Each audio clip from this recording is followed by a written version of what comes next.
Mysterious stone spheres were discovered in an ancient tomb, but the archaeologists don't know what they were meant for. They don't know what they were for. Tom Metcalf, Life Science, reports this on Science Alert.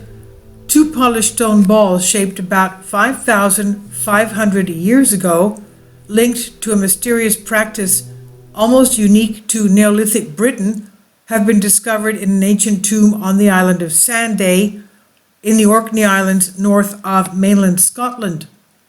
Hundreds of similar stone balls, each about the size of a baseball, have been found at Neolithic sites mainly in Scotland and the Orkney Islands, but also in England, Ireland, and Norway, Life Science previously reported. Some are ornately carved, such as the famous Towie ball discovered in northeast Scotland in 1860, but others are studded with projections or smoothly polished as well. Early researchers suggest that the balls were used as weapons, and so they were sometimes called mace heads as a result. Another idea is that rope could have been wound around the lobes carved into some of the balls to throw them. But most archaeologists now think the stone balls were made mainly for artistic purposes, perhaps to signify a person's status in their community or to commemorate an important phase of their lives. This is what archaeologist Vicky Cummings, University of Central Lancashire in England, who led the excavations of the tomb, said on Sunday. These are the pictures from Central Lancaster University in England. Two stone balls found in the tomb near the beach at Tresness on Sunday, one made of black stone, the other of lighter colored limestone, are very early examples of such objects and were smoothly polished rather than being carved like a Towie ball. Kindly support my Patreon account since YouTube has again demonetized my YouTube channel. The daily posts are 5 videos daily, and they are totally different from what I have on my YouTube channel.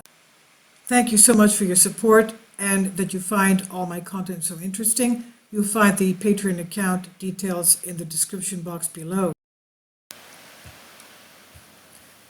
Carving balls tended to happen later in the Neolithic period, she said, while polishing balls was generally an earlier practice.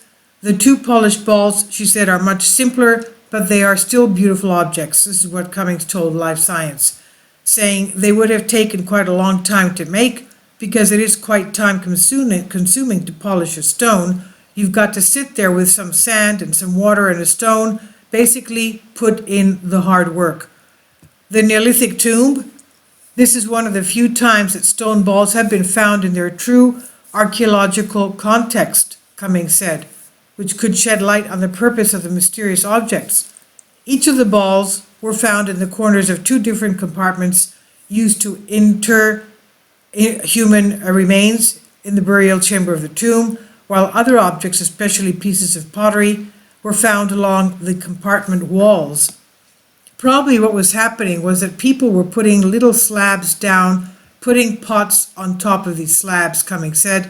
They really seemed to be interested in the walls and the corners.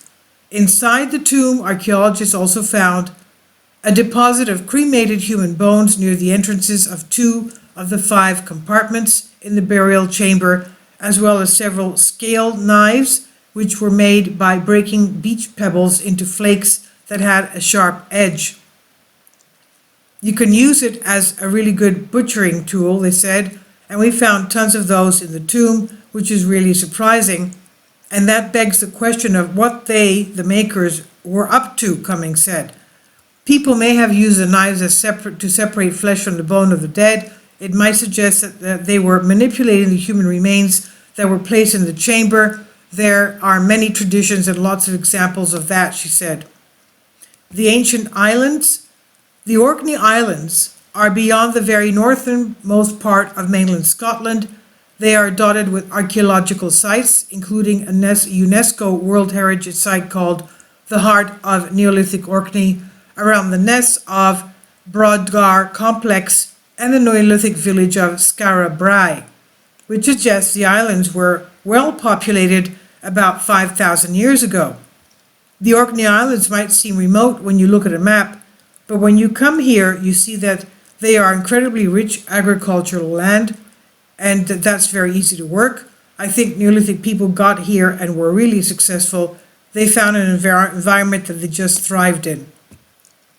The excavations on Sunday have been a joint effort between the University of Central Lancashire team, led by Cummings, and archaeologists from the National Museums of Scotland, led by Hugo Anderson Weimark.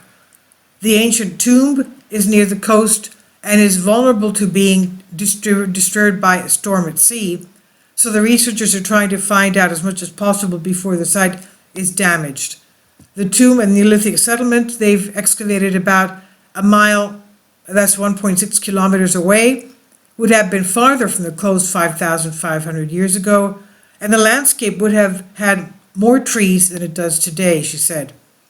Although the tomb was investigated in the 1980s, only superficial excavations were made that did not reveal its own old age.